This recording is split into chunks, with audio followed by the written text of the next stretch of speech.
BCom BSc BAच्या तृतीय भाषा मराठीला प्रवेश घेतलेल्या कोलेश्वर महाविद्यालयातील माझ्या विद्यार्थ्यांनो तुमचं पुन्हा एकदा स्वागत करतो। या अगोदरच्या तासामध्ये यशवंतराव चव्हाण यांच्या व्यक्तिमत्त्वाची आणि साहित्याची ओळख आपण करून घेतली। लोकभाषा हीच ज्ञानभाषा, लोकभाषा हीच ज्ञानभाषा या पाठाचा विचार करत असताना शिक्षणविषयक विचार यशवंतराव चव्हाण यांनी या पाठामध्ये मांडलेले आहेत। मांडत असताना उच्च शिक्षण मातृभाषेतून या ठिकाणी असावयाचा हवं हा आग्रह त्यांनी यामध्ये घेतलेला आपल्याला दिसेल। माणसाचं मन शिक्षणाच्या संस्काराने अधिक संपन्न केल्याशिवाय समाज खऱ्या अर्थानं समाज बनत नाही, सुसंस्कृत होत नाही। आणि हा समाज सुसंस्कृत करायचा असेल तर शिक्षण संस्कार केंद्र आहे आणि या संस्कार केंद्रामध्ये संस्कार करण्यासाठी माणसाचं मन सुसंस्कार करण्यासाठी ते शिक्षणानं होताना आपल्याला दिसून येईल आणि ते संपन्न केल्याशिवाय खऱ्या अर्थानं समाज उभा राहू शकत नाही। याची मांडणी करत असताना की याच्याबरोबरच त्याने पुढे जाऊन असं म्हटलेलं आहे की या देशामध्ये हिंदुस्थान हा देश समृद्ध होता, या देशामध्ये सोन्याचा धूर निघत होता असं म्हटलं जातं, परंतु कदाचित सोन्याचा धूर निघती असेल, मला ते फारसं त्याच्यामध्ये मी पडणार नाही। सोन्याचा धूर निघत असेल, लोकांच्या जवळ असेल सोने या देशामध्ये, परंतु त्या सोन्याचा आम जनतेला फारसा स्पर्श झालेला नाही। पुढे जाऊन असं म्हणले की या देशातील फार मोठा समाज हजारो वर्षे ज्ञानापासून वंचित राहिल्यामुळे ही परिस्थिती निर्माण झाली। माझ्या मते या परिस्थितीचं खरं कारण हेच आहे की आम्ही इंग्रज सत्तेशी लढलो झगडलो, पण इंग्रजी सत्तेने एक फार चांगली गोष्ट केली, तिने आपल्या देशाला मुक्त लिबरल शिक्षण देण्याचा उपक्रम सुरू केला। खऱ्या अर्थाने शिक्षणाचे याप्रमाणे आमच्या समाजात आणि देशात प्रवेश झाला आणि शिक्षणाच्या द्वारे तत्वता तरी ज्यांना शक्य असेल किंवा इच्छा असेल त्या सर्वांना मोकळी झाली, पण केवळ शिक्षणाचीच द्वारे मोकळी झाली असे नव्हे तर नव्या विचाराची द्वारे या शिक्षणामुळे मोकळी झाली आणि यातूनच नाही म्हटले तरी स्वातंत्र्याच्या चळवळीचा श्री गणेशा लिहिला गेला, हे आपल्याला कबूल करावं लागणार आहे।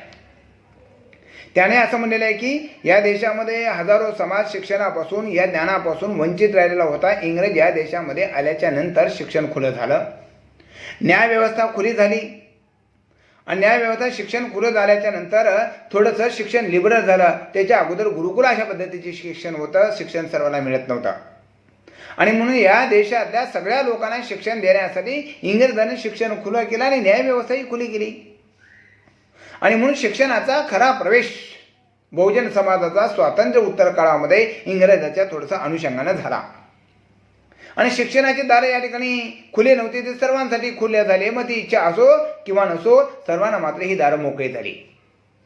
ही मोकळी दारं झालेली आहे, ज्याच्या हातामध्ये शिक्षण होतं त्यांची फार अडचण झाली। ही दारं मोकळी झालेली, त्यांना फारशी जरी आवडली नसली तरी सुद्धा इच्छा असो किंवा नसो याच्यामध्ये त्यांना ते बोलायचं आहे, म्हणायचं आहे। आणि शिक्षणाची दारं खुली झाल्या कारणामुळे तळागाळातील माणसं शिक्षण घेऊन शिकू लागले।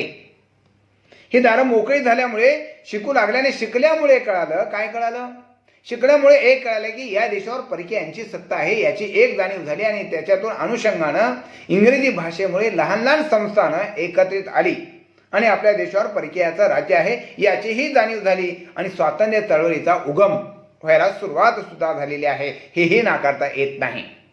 म्हणजे इंग्रज आल्या कारणामुळे या देशामध्ये शिक्षण खुलं झालं, न्यायव्यवस्था खुली झाली, बहुजन माणसं शिकू लागली आणि त्याचबरोबर दुसरी ही गोष्ट चांगली झाली की परकीयांची सत्ता या देशावर आलेली आहे, त्या देशाच्या स्वातंत्र्य मिळवून देण्याची बीजं सुद्धा याच काळामध्ये रोवली जाऊ लागलेली आहेत, हे खरं आहे।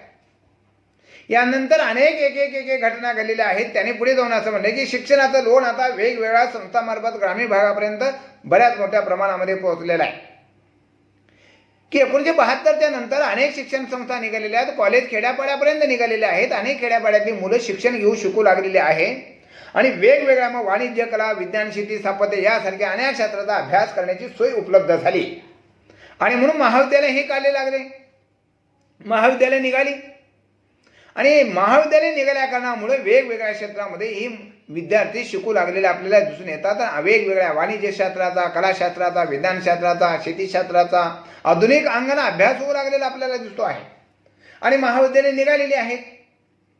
अनेक ठिकाणी महाविद्यालय निघाल्या कारणामुळं या काळामध्ये अनेक लोकांनी अशी ओरड केली की गुणवत्ता कमी होते आहे आणि पुष्कळ मुले शिकून तर शाणी झाली, नोकऱ्या मिळालेल्या नाहीत. हे काय?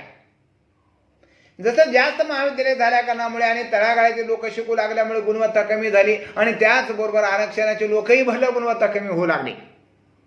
ही ज्याच्याकडे शिक्षण होतं त्याची ही अशा पद्धतीची बोलणी या बहुजनाला शिक्षणापासून वंचित ठेवण्यासाठी होती असं त्याचा अर्थ आहे. आणि म्हणून गुणवत्ता कमी झालेली नाही, उलट गुणवत्ता वाढलेली आहे. यशवंतराव चव्हाण असं म्हणतात की ही माणसं उलट शिकून शाणी झाली, त्यांना कळू लागलेलं आहे. नोकऱ्या मिळालेल्या नसतील परंतु का मिळालेल्या नाहीत, का परक्यांचे सत्ता या देशावर आले, आम्ही कुठं होतो कुठंपर्यंत आले याचं ज्ञान होऊ लागलेलं आहे. आणि त्याने असं म्हणले की यशवंतराव असं म्हणतात की शिक्षण तर माणसाला आवश्यक आहे, संस्कारासाठी आवश्यक आहे. इंग्रज झाल्यामुळे शिक्षण खुलं झालं आणि देशातली बहुजन समाजातली माणसं शिकू लागलेली आहे आणि नव्या विचाराची एक दारं या ठिकाणी खुली झालेली आहे. आणि वेगवेगळ्या शास्त्रांचा या वेगवेगळ्या शास्त्रांचा अभ्यास ही मुलं करू लागलेली आहेत. गुणवत्ता कमी झालेली नाही, उलट ही मुलं शहाणी झाली. आणि म्हणून यशवंतराव असं म्हणतात मला शिकलेली मुलं नाही नोकऱ्या लागल्या तरी हरकत नाही, परंतु मला सुशिक्षित बेकार आवडतात. कारण या सुशिक्षित बेकारांना कळतं. भास्कर चंदनशिवच्या हिशोब नावाच्या कवितेमध्ये मी पुन्हा उल्लेख करतो की तो मुलगा शिकला श्रीपती आणि शिकल्यामुळं मला नोकरी लागलेली नाही, या लोकांनी ठेवून घेतलेलं नाही, आता मी त्याचा सगळा हिशोब विचारणार आहे. ही जी जाणीव आहे, नोकरी नाही लागली तरी सुद्धा सुशिक्षितामध्ये निर्माण झालेली जाणीव या व्यवस्थेचं ऑडिट करायला ते तयार झालेले आपल्याला दिसत आहे. हे फार मोठं यश आहे. आणि म्हणून यशवंतराव असं म्हणतात की सुशिक्षित प्रश्न तयार झाला तरी मोठा धोका त्यांना आहे, त्यांना यात मोठा धोका आहे. धोका कोणता तर या कामामध्ये धोका कामात कोणता नाही. या धोका असला तर सुशिक्षित बेकार आणि अशिक्षित बेकार याच्यामधला मोठा धोका आहे. त्या असं म्हणून जे शिकलेला वर्ग नाही त्याला धोका जास्त आहे, शिकलेल्या वर्गाला धोका नाही. बेकारी मी समजू शकतो परंतु तू शिकलेला असला पाहिजे. सुशिक्षित देशात बेकार असले तर त्याला कळेल, सुशिक्षित बेकार निदान विचार तरी करू शकेल ना. भास्कर चंदनशिवच्या हिशोबच्या कथेमध्ये असणारे श्रीपतराव सारखा तो विचार तरी करेल, कारण मीमांसा शोधेल. शिक्षण का घेऊ दिले नाही, आमच्या वाट्याला दुःख का आलंय, शेतीत पिढ्यानपिढ्या मी का राबलो, आम्हाला का नोकऱ्या लागत नाहीत, याचा विचार करेल. आणि गरज कशाची असेल तर विचारांची गरज आहे. लोकांपर्यंत जाऊन पोहोचला पाहिजे आणि सगळ्या शास्त्राचा अभ्यास करणारी माणसं आज समाजामध्ये निर्माण झाली पाहिजेत. यशवंतराव एक म्हणतात विचारामुळे माणसं कळाली ना. शिक्षणामुळे बेकारी जरी निर्माण झालेली असली तरी सुद्धा ती माणसं विचार करू लागलेले आहेत आणि विचार लोकांपर्यंत पोहोचलेला आहे. आणि लोकांपर्यंत विचार पोहोचल्याच्या नंतर याला जबाबदार कोण आहे याचा तर अभ्यास करू लागले आणि वेगवेगळ्या शास्त्रांचा सुद्धा ही माणसं अभ्यास करू लागलेली आहेत. आणि मग हे अभ्यास करत असताना ही गुणवत्ता जी आहे ही गुणवत्ता कोणत्या पद्धतीनं महाविद्यालयाच्या विश्वविद्यालयाच्या अनुषंगानं वाढेल या दृष्टीनं प्रयत्न सुरू झालेले आपल्याला दिसून येतील. आणि गंभीरपणे याचा विचार होऊ लागलेला आहे. आणि गंभीरपणे विचार करत असताना की यशवंतरावला याचा अनुभव आहे की पूर्वी या देशामध्ये इंग्रजीची सत्ता असल्या कारणामुळे, इंग्रजीमधून शिक्षण असल्या कारणामुळं तळागाळापर्यंत शिक्षण जाऊन पोचलं नाही. निजामाच्या राजवटीमध्ये उर्दू भाषा असल्या कारणामुळं, मातृभाषेत नसल्या कारणामुळे तळागाळापर्यंत शिक्षण जाऊन पोचलेलं नाही हे माहीत आहे.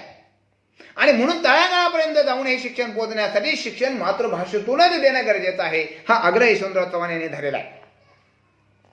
आणि म्हणून उच्च शिक्षणाच्या प्रश्नामधून आज अनेक आपल्या देशामध्ये अनेक काय म्हणलेलं आहे की उच्च शिक्षणाच्या प्रश्नामधून आज अनेक प्रश्न आपल्या देशामध्ये निर्माण झालेले आहेत.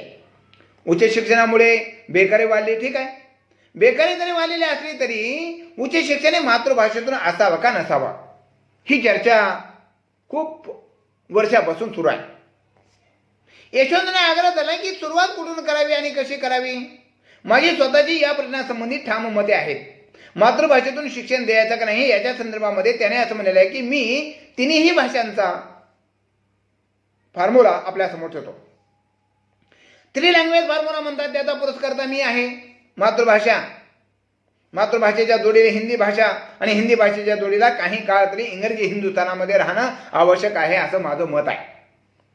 त्याने त्याचं मत मानलेलं आहे की हिंदीला माझा विरोध नाही आहे आणि इंग्रजीला माझा विरोध नाही, परंतु मातृभाषेतून शिक्षण दिल्याच्या नंतर तळागाळापर्यंत शिक्षण जाऊन पोहोचेल, त्यांना कळेल, माणसं हुशार होतील, हे बरोबर आहे. आणि ज्या ज्या देशामध्ये मातृभाषेतून शिक्षण दिले गेलेले आहे ते पुढे गेलेले आहेत. इंग्रजीतून शिक्षण दिल्या कारणामुळे माझाही असा अनुभव आहे, मुलं नीट हिंदी, नीट इंग्रजी आणि मराठी बोलत नाहीत अशी अवस्था आहे. आणि म्हणून मातृभाषेतूनच शिक्षण दिलं पाहिजे हे यशवंतरावचं अगदी बरोबर आहे. आणि मग हिंदीच्या जोराला इंग्रजी असली पाहिजे. इंग्रजी म्हणजे काही जगातलं नॉलेज आहे. आणि मी इंग्रजी हटाव नसून हिंदी पाहिजे म्हणणार आहे. मी इंग्रजी हटावा बाबा नसून हिंदी पाहिजे असं म्हणे इंग्रजीला मी काढून टाका म्हणणार नाही आणि हिंदीला मी विरोध करणार. दोन्ही आवश्यक आहे हे मी सांगू इच्छितो की, परंतु याच्याबरोबर मातृभाषेतून शिक्षण देणं फार महत्त्वाचं आहे. म्हणून आमच्या देशाला उच्च शिक्षण मातृभाषेतून झालं पाहिजे. त्याशिवाय दुसरा मार्ग नाही असं स्पष्ट माझं मत आहे. आणि त्यांनी तशी भूमिका या काळामध्ये घेतलेली आपल्याला दिसत आहे. आणि मी जे बोलतो आहे निवळ भाषेच्या अभिमानानं बोलत नाही, तर मी भाषेवर प्रेम करणारा मनुष्य आहे. भाषेच्या संकुचितार्थानं अभिमानानं मी राहिलेलं नाही. तर भाषा माणसाला एकत्रित आणण्याचं आणि माणसं जोडण्याचं बनवण्याचं काम करत असते. आणि म्हणून त्याने एकाने म्हणलेलं आहे की मी भाषेवर प्रेम करणारा मनुष्य आहे. ही भाषा माणसाला एकत्रित आणत असते. मी भाषेचा द्वेष करत नाही. भाषा ही माणसाला जोडते हे खरं आहे. आणि म्हणून या शिक्षणाचं माध्यम मराठी भाषेतून असल्याशिवाय पुढं माणसं जाणार नाहीत. आणि म्हणून परकीय भाषेतून शिक्षण देणं हे तेवढंच बरोबर नाही. म्हणून 150 वर्ष इंग्रजाचं या देशावर राज्य होतं. ते गेल्यानंतर आम्ही शिक्षण इंग्रजीतून देण्याचा प्रयत्न करतो आहोत. पण शेवटी आज किती लोकांना इंग्रजी येते, इंग्रजी शाळा निघूनही किती लोकांना इंग्रजी येते याचा एकदा अभ्यास झाला पाहिजे. यशवंतराव चव्हाण असं म्हणतात की इंग्रज या देशातून गेले तरी सुद्धा इंग्रजी भाषेतून शिक्षण देणं मात्र अजूनही थांबलेलं नाही. किती लोकांना इंग्रजी येत आहे. खेड्यापड्यातून जी मुलं शिकून आलेली आहेत त्या इंग्रजीच्या भीतीपुटी सायन्सला ही मुलं जास्त जात नाहीत. इंग्रजी ऑप्शनल ही मुलं जास्त ठेवत नाहीत. सोपे सोपे विषय घेऊन शिकण्याचा प्रयत्न करत असताना दिसतात. हे आज आम्हीही बघत आहोत. आणि म्हणून इंग्रजी भाषा या मुलांना अवगत लवकर होत नसल्यामुळे, इंग्रजी बहुसंख्य मुलांना येत नसल्या कारणामुळे त्यांचं असं म्हणणं आहे की नव्या विषयाचा अभ्यास, ज्ञानाचा वापर करण्या इतकी इंग्रजी किती लोकांना येत आहे. ज्ञानाचा अभ्यास करण्यासाठी इंग्रजी तरी बहुसंख्य मुलांना येतच नाही. आणि अभ्यास करण्यासाठी तर येत नाही, 4% लोकांना सुद्धा येत नाही. 4%. आणि म्हणून देशातील 96% लोक देशामध्ये ज्ञानाला पारखे होतात. असा याचा अर्थ आहे. हे काय शास्त्र आहे. त्यांनी म्हटलेलं आहे की इंग्रजी भाषा न येत असल्या कारणामुळे 4% लोकांना येते परंतु 96% लोकांना येत नाही. असं हे शास्त्र आपण बदलायला पाहिजे. आणि या देशामध्ये लोकशाहीची वाढ करण्यासाठी आम्हाला लोकशाही मोठी करायची असल्या कारणामुळं, सामान्य माणसाला मोठं करायचं असल्यामुळं, सामान्य माणूस मोठा होणार तरी कसं, त्याला भाषेची मोठी अडचण येते आहे. आणि इंग्रजी भाषेमुळे शिक्षणापासून वंचित राहू शकतो आहे. त्याला मातृभाषेतून शिक्षण देण्याची फार गरज आहे. आणि ही सगळी शक्ती आपण मातृभाषेतून देण्यासाठी वापर करावयास हवं.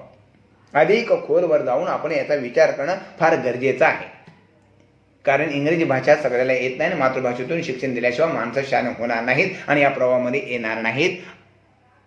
आणि म्हणून 96% लोक शिक्षणापासून पुन्हा दूर जातील याची एक त्यांना भीती आहे. आणि म्हणून या लोकांना शिक्षण देण्यासाठी आणि लोकशाहीची खऱ्या अर्थानं वाढ करण्यासाठी आणि सामान्य माणसाला या प्रवाहामध्ये आणण्यासाठी मातृभाषेतून शिक्षण देणं अत्यंत महत्त्वाचं आहे. हा फार बेसिक प्रश्न यशवंतराव चव्हाणांनी या पाठामध्ये मांडलेला आपल्याला दिसेल. आणि त्याच्यासाठी मग उच्च शिक्षण मातृभाषेतून दिलं पाहिजे. एकदा 12वी झाल्याच्या नंतर पूर्वी इंग्रजीमधूनच सगळे विषय बहुसंख्य शिक्षणाला शिकवले जात होते. हे एक ऐतिहासिक स्वरूपाचा निर्णय या काळामध्ये त्यांनी घेतलेला आपल्याला दिसेल. आणि एक उतापालच या काळामध्ये झाली असं त्यांनी म्हटलंय. सामान्य माणसापर्यंत महत्वाचा विचार किंवा ध्यान आम्ही कधी जाऊ दिले नाही ही माझी मुख्य तक्रार आहे. ते का म्हणत आहेत, इंग्रजी भाषेमध्ये ज्ञान बांधून ठेवलं. त्याचबरोबर निजामाच्या राजवटीमध्ये सुद्धा उर्दू भाषेतून बहुसंख्य शिक्षण दिल्या कारणामुळे ज्ञानापासून वंचित राहिले. आणि म्हणून जर मातृभाषेतून शिक्षण जर लोकांना दिलं गेलं तर माणसापर्यंत विचार जाऊन पोचेल, माणसं शहाणं होतील. परंतु इथल्या माणसाला शहाणच होऊ द्यायचं नाही. अज्ञानी ठेवून यांच्यावर आपणच अनेक वर्ष राज्य करायचं आहे ही मानसिकता आहे. आणि म्हणून ही मानसिकता यशवंतराव चव्हाणांनी ओळखलेली आहे. आणि म्हणून सामान्य माणसाला शहाणे केले पाहिजे. आणि इथे लोकशाही ज्याची ज्या टिकली की सामान्य माणसाचं कल्याण होणार हा उद्देश आहे या पाठाच्या पाठीमागचा. आणि हे जर करायचं असेल तर मग काय करावं लागणार आहे की ज्ञानभाषा ही लोकभाषा एक झाल्याशिवाय समाजाचं जीवन समर्थ होणार नाही. की जगातल्या सगळ्या भाषा ज्ञानभाषा ज्या आहेत, मग ती इंग्रजी भाषा असेल, लॅटिन असेल किंवा आणखीन काही आपल्या देशातली हिंदी भाषा असेल, वेगवेगळ्या जगातल्या भाषेतलं नॉलेज आपल्या लोकभाषेमध्ये, आपल्या मातृभाषेमध्ये आणण्याशिवाय समाज समर्थ होणार नाही, उन्नत होणार नाही, विकसित होणार नाही. आणि म्हणून ज्ञानभाषा एक आणि दुसरी लोकभाषा, आणि अशी हिंदुस्थानच्या जीवनाची परंपरागत कहाणी आले सांगितलेली आहे. ज्ञानभाषा एक असली पाहिजे आणि दुसरी तिला जोडून लोकभाषा सुद्धा असली पाहिजे.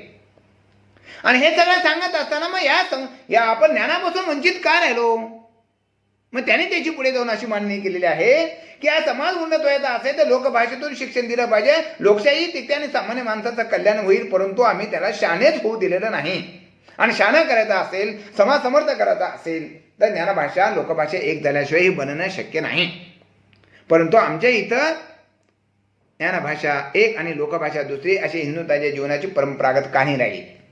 मग त्याने पुढे जाऊन असं म्हणलेलं आहे, ऋषी मुनींची आणि पंडितांची ज्ञानभाषा होती संस्कृत, कारण ती देवभाषा होती. आणि जनसामान्याची भाषा होती प्राकृत. हे फार पूर्वी, पण नंतर तेच झाले की ऋषी मुनींची आणि पंडितांची भाषा ज्ञानभाषा म्हणून या देशामध्ये संस्कृत होती आणि ती देवभाषा मानली गेली. माणसाने निर्माण केलेली भाषा, परंतु देवभाषा, देवनागरी भाषा. पुन्हा नागरी म्हणजे शहरी. म्हणून जनसामान्याची भाषा ही प्राकृत, प्रकृतीपासून निर्माण झालेली प्राकृत आणि संस्कारित झालेली संस्कृत भाषा. ही पहिली भाषा नाही आहे खऱ्या अर्थानं. कारण अगोदर बोली भाषा असणार ना. ज्या भाषेला लिपी मिळालेली आहे ती दुय्यम असते, तिच्यातून लोकव्यवहार जास्त झाला तरी सुद्धा, आणि बोली भाषा ही प्रमुख असते, तिच्यावर तिचं अस्तित्व अवलंबून असते. आणि म्हणून संस्कृत ही नंतरच्या संस्कृत भाषेमध्ये ज्ञान दडून ठेवलं आणि संस्कृत भाषा शिकण्यावर बंदी आली गेली. आणि म्हणून माणसं अज्ञानी राहिली.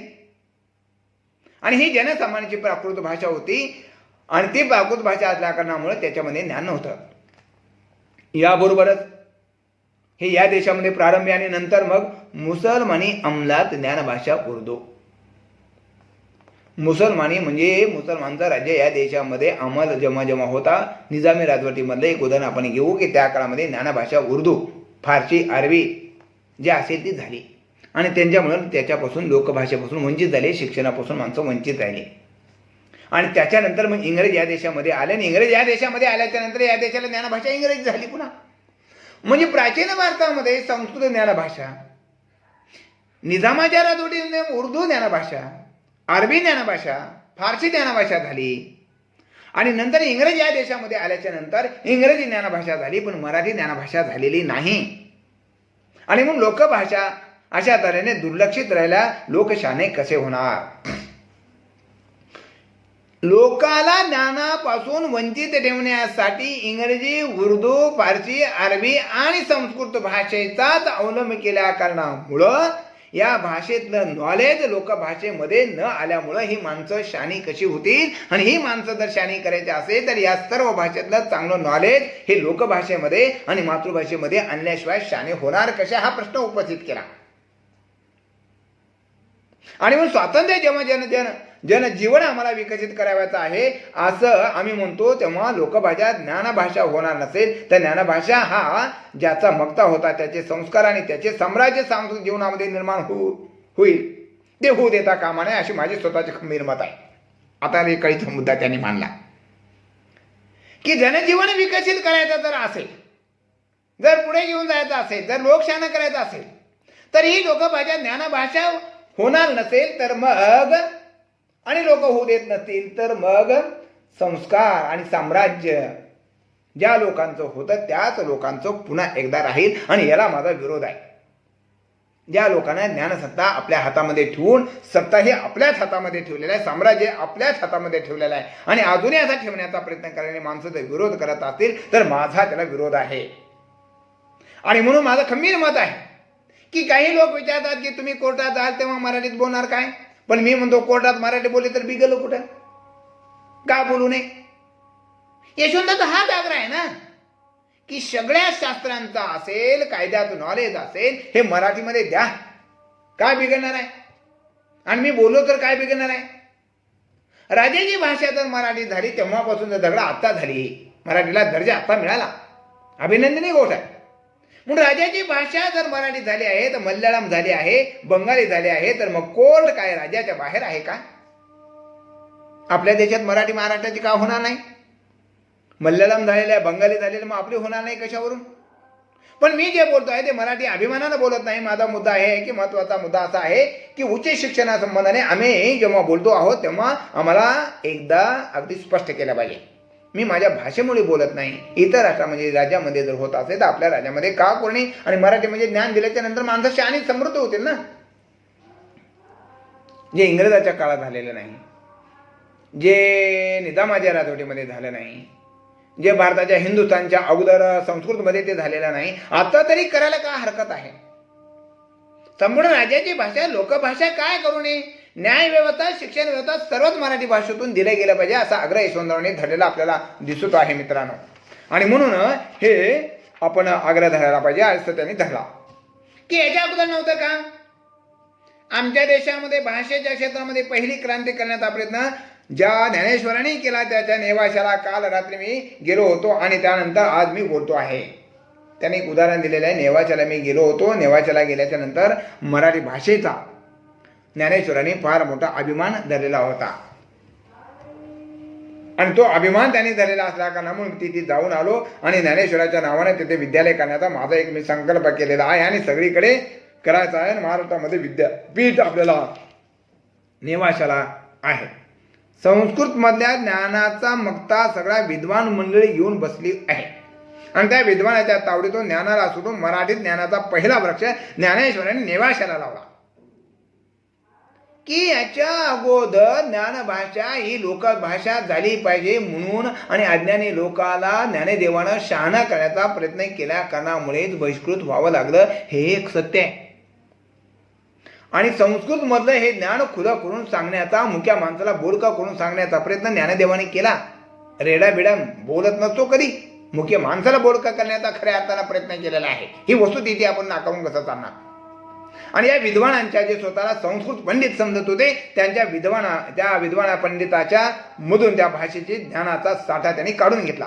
विद्वानाच्या तावडीतून या ज्ञानाला सुटून मराठीमध्ये आणून, प्राकृतमध्ये आणून, संस्कृत मधून आणून प्राकृत मधून सांगण्याचा, मांडण्याचा, लोकांपुढे ज्ञान पोहोचवण्याचा प्रयत्न त्यांनी केलेला आपल्याला दिसून येईल. आणि हे आधुनिक ज्ञानदीप आता उभा राहतो आहे याबद्दल मला आनंद वाटतो आहे. पहिल्यांदा हे प्रयत्न ज्ञानेश्वरांनी केलेला आहे, त्याची नोंद त्यांनी केली. आणि पुढे जाऊन असं म्हणजे उच्च शिक्षणाच्या माध्यमासाठी मी आपल्याला एक प्रश्न विचारतो की मराठी भाषेतून उच्च ज्ञान देता येणार नाही असे आपण का म्हणता? ज्ञानदेवासारख्या माणसाला देता आलेला आहे आणि आपण तोच पुन्हा म्हणता. हिंदुस्थानामध्ये संस्कृतच्या काळात देता आलेलं नाही, उर्दूच्या काळात देता आलेलं नाही, निजामाच्या राजवटीमध्ये इंग्रज आल्याच्या नंतर देता आलेलं नाही, अजूनही आपण तोच अन्याय करणार का काय मग? आणि उच्च शिक्षण आपण ते म्हणतात उच्च शिक्षणा माध्यमामध्ये मराठी भाषेतून उच्च शिक्षण देणाऱ्याला काय देणार आहे ना, काय देता येणार नाही? अमृतातही पैजा जिंके अशी प्रतिज्ञा रसिकाचे मन वळवीत ही भाषा ज्ञानाच्या दिशेने पावलं टाकत आलेली आहे. ज्ञानदेवाचं उदाहरण दिलेलं आहे ज्ञानेश्वरांचं. खरे म्हणजे भाषा ही विचाराच्या पाठीमागे येत असते. भाषेचे खरे सामर्थ्य विचार व्यक्त करण्यामध्ये आहे. विचार अगोदर आणि नंतर भाषा आहे, त्याने भाषा विचाराच्या पाठीमागे येताना आपल्याला दिसते. संशोधनाच्या क्षेत्रामध्ये जाऊन जसं जसं निर्माण होईल तशी तशी भाषा वाढत जाते आहे. अनुभव येत जातो, भाषा वाढत जाते. नवे वाढले की भाषा वाढली आणि पहिल्या मोटारची कल्पना येते आणि नंतर मग मोटार आली की मोटारच्या बरोबर कितीतरी नवे शब्द येताना आपल्याला दिसून येतात. पहिल्यांदा मित्र भाषा निर्माण होते असं नाही, डोक्यामध्ये विचार येतो आहे आणि विचार व्यक्त करण्याचं माध्यम भाषा होताना आपल्याला दिसते. भाषा हे दुय्यम साधन आहे. आणि जर प्रमुख राहिला असतं तर शिकले न शिकलेली माणसं दोघेही भाषा वापरताना असतात, दोघेही विचारांना बोलताना आपल्याला दिसून येतात. म्हणून विचार यशवंतराव म्हणाले की विचाराच्या पाठीमागं ही ज्ञानभाषा येताना आपल्याला दिसते आणि अगदी खरे अशा प्रकारची मांडणी त्याने याच्यामध्ये केलेली आपल्याला दिसेल.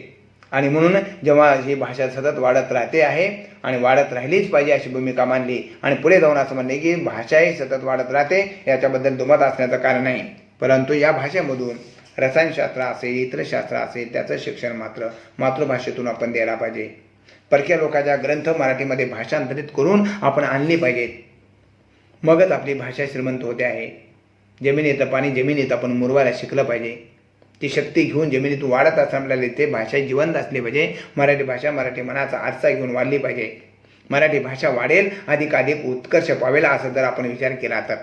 आणि म्हणून शिक्षणाचा भाषेशी निकट संबंध असतो. आणि म्हणून त्यांनी म्हणले की सगळ्या भाषा महत्त्वाच्या आहेत, पण भाषा उच्च शिक्षणाचं माध्यम बनल्या पाहिजेत आणि मराठीतून उच्च शिक्षण आपण दिलं पाहिजे. इंग्रजीवर बहिष्कार टाकण्याचं कारण नाही. इंग्रजी हे एक अभ्यासाची भाषा आहे, मी तिलाही मानतो. दक्षिणमध्ये हिंदी लोक म्हणून वेळ आहे आणि इंग्रजी भाषा आपल्याकडे काही काळ तरी राहिली पाहिजे. हिंदी नको हे जसं वेळ असलं तरी आपल्याला घरातलं वेळ आहे, पण आपण सांभाळलं पाहिजे आणि त्याच्याबरोबर आपण गेलं पाहिजे. या वेळाच्या मागं राग लोभा असतील ते समजून आपण घेतले पाहिजेत.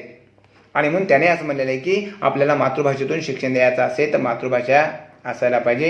हिंदी आणि इंग्रजी काही दिवस भाषा त्यासुद्धा असल्या पाहिजेत, कारण त्याच्यामध्ये ज्ञान आहे. आणि आपण मातृभाषा शिक्षण देण्यासाठी सर्व विद्वानांनी याच्यामध्ये पुढाकार घेतला पाहिजे. सतत आपण प्रयत्न केला पाहिजे. आणि इंग्रजी आणि शिक्षण इंग्रजीतून झालेलं असल्यामुळे आपल्याला मातृभाषेतून कसे शिकवता येईल याची जर कोणाला भीती वाटत असेल तर त्याला मी असं विचारतो की अहो, तुम्ही ज्ञान शिकला की भाषा आपोआप येते. ज्ञान असलं, विचार असला की भाषा आपोआप येते. भाषेची काही अडचण येत नाही. मग तुम्ही कुठल्याही भाषेतून शिका आणि मातृभाषेतून तुम्हाला ते मांडता येतं, तुम्हाला ते सांगता येतं. मोडकं तोडकं आपण बोलायला सुरुवात करा. आपण सुरुवात केल्याच्या नंतर मराठी भाषा आपल्याला जमू शकते आणि मराठी भाषेला आपण नाकारून चालत नाही. आणि म्हणून मराठी भाषेमध्ये वेगवेगळ्या भाषेतलं नॉलेज आपण आणलं पाहिजे असा आग्रह त्यांनी या ठिकाणी धरलेला आपल्याला दिसते. आणि पावा गाडगिळ्याची एक मला आठवण त्यांनी या ठिकाणी सांगितली की 1930-32च्या चळवळीच्या नंतर महाराष्ट्रामध्ये समाजवादाचं वाङ्मय समजून घेण्याची जबरदस्त एक लाट निर्माण झालेली होती. हे सर्व वाङ्मय इंग्रजी भाषेतून येत होते. समाजवादाची, राजकारणाची, अर्थशास्त्राची आणि तत्वज्ञानाची परिभाषा मराठीमध्ये आणण्याचं काम या काळामध्ये किचकट होतं आणि या मंडळीने केलं. आणि म्हणून मराठी भाषेत लिहावयास सुरुवात केली. पावा गाडगीळ हे त्यापैकी एक होते. मार्क्स ड्यास कॅपिटल हा ग्रंथ मोठा गुंतागुंतीचा आहे, इंग्रजीतून वाचताना सुद्धा लवकर समजत नाही. गाडगिळानं तो ग्रंथ मराठीमध्ये आणला आणि ते नॉलेज आपल्याला कळालं. महाराष्ट्रातल्या अनेक विचारवंतांनी अशा प्रकारचे प्रयत्न केले. मी आत्ता तुम्हाला म्हणलंय की जगातल्या सर्व भाषेतलं सुंदर अशा प्रकारचं नॉलेज भाषांतरित करून मराठीमध्ये आणल्याच्या नंतर मराठी भाषा ज्ञानभाषा होताना आपल्याला दिसते.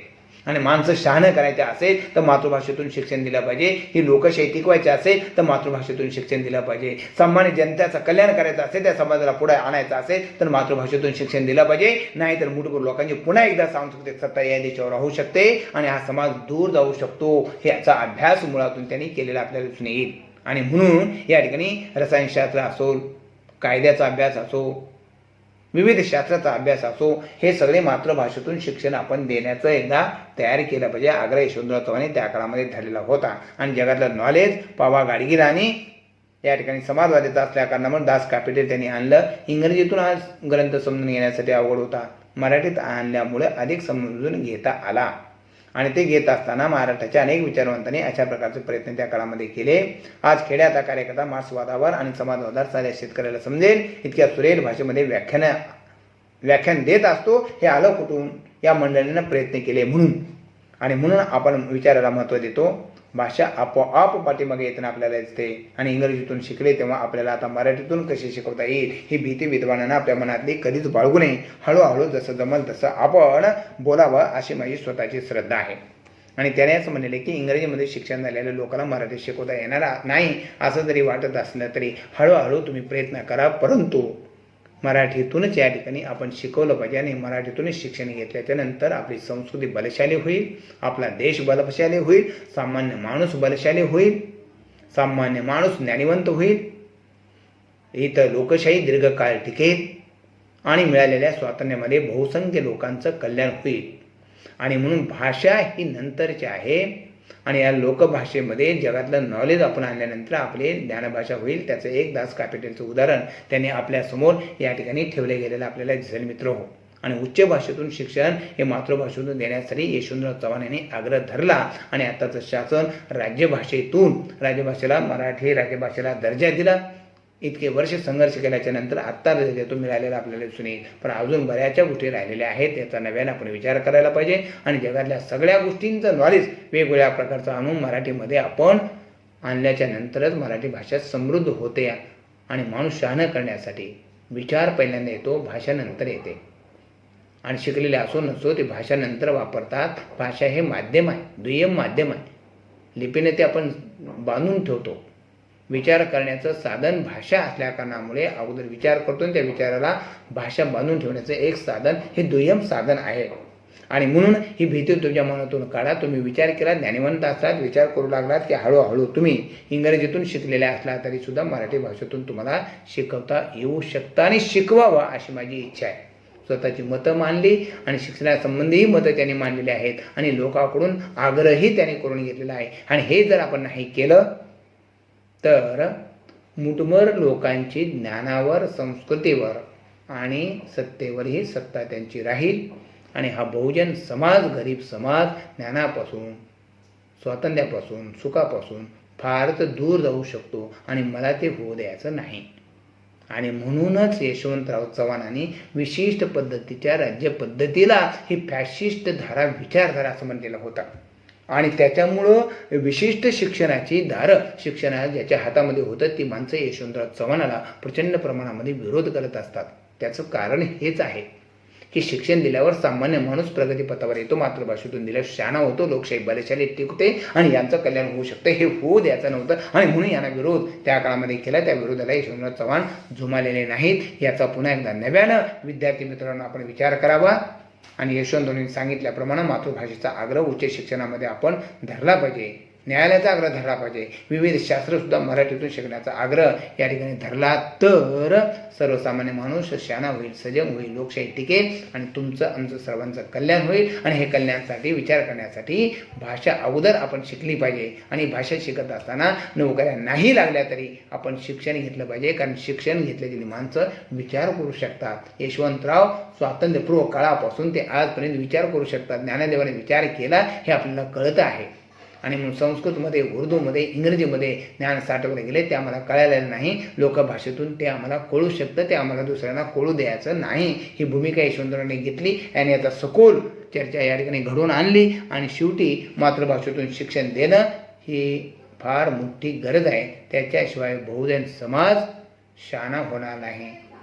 आणि म्हणून तुम्ही कुठेही असाल तिथे शिक्षण घेतलंच पाहिजे, नोकऱ्या नाही लागल्या तरी. आणि तुम्ही विचार केला पाहिजे की हे आमच्या वाट्याला का आलं, का बरं हे विरोध करत आहेत, हे तुम्हाला कळेल आणि तुम्ही आग्रह धराल आणि भांडाल. आणि उद्या मातृभाषा समृद्ध झाल्याशिवाय मित्रांनो राहणार नाही. नुसतं मातृभाषा समृद्ध होऊन भागणार नाही, जगातलं नॉलेजसुद्धा आहे. वेगवेगळी पुस्तकं मराठीमध्ये भाषांतरित करून आणली पाहिजे आणि ती शिकवली गेली पाहिजे. तेव्हाच लोकभाषा खऱ्या अर्थानं ज्ञानाच्या बाबतीमध्ये समृद्ध होऊ शकते. त्याच्यासाठी आपण पावा गाडीसारखा आपण प्रयत्न या ठिकाणी करणं गरजेचं आहे. त्याचं एक उदाहरण यशवंतराव चव्हाणांनी या ठिकाणी दिलं. आणि शिक्षण कसं असावं, कोणत्या भाषेतून असावं, याच्या अगोदर शिक्षण इंग्रजाच्या काळात कसं होतं, निजामाच्या राजवटीत कसं होतं आणि हिंदुस्थानामध्ये कसं होतं आणि ते केव्हापासून बदलायला सुरू झाले आणि देशभक्तीचे वारे कसे वाहू लागले. आणि या मातृभाषेतून शिक्षण दिल्यामुळे बहुसंख्य कोणत्या लोकांचं कल्याण आहे, कोणत्या लोकांना हे नको आहे, या सगळ्याची सांगोपांग चर्चा केली. आणि करत असताना मला हिंदीला विरोध नाही, इंग्रजी काही काळ राहायला पाहिजे, परंतु मातृभाषेचा आग्रह मात्र दिल्या कारणामुळे ही माणसं शहाणी होतील आणि शहाणं होणंच हे शिक्षणाचा मूळ उद्देश आहे. आणि ती शहाणं झाल्याच्या नंतर विचार करतील आणि या देशामध्ये लोकशाही बलशाली होईल आणि सर्वसामान्य माणसाचं कल्याण होऊ शकेल.